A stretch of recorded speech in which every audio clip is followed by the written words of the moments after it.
বাড়ি থেকে ব্লগটা শুরু করে আসিনি, এখানে রাস্তাতে মনে পড়েছে যে ভিডিও করি না। সবাই মিলে এসেছি, সায়ন এসেছে, নন্দিনী এসেছে, আমি এসেছি, দাদাভাই এসেছে, সঙ্গীতা তোরা সবাই এসেছি। তোমরা পেছনে আছে, আমার কথার মুখটা তো নাও, হাতের মধ্যে ধরানো। এই যাও তোমার কথা, আমার কথাটা পড়ে গেল।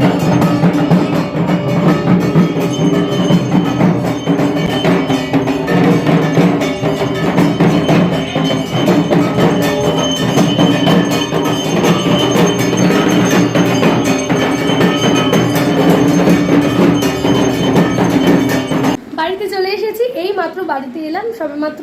আর রাস্তা দাঁড়িয়ে মিষ্টি কেনা হচ্ছিল, কারণ আজকে যেহেতু ভাদ্র মাসের অমাবস্যা, আজকে সবার বাড়িতে লুচি ছোলার ডাল এসবই, তার সাথে সীতাভোগ মিরানা, যাই হোক এসবই কিছু হবে রাস্তাতে।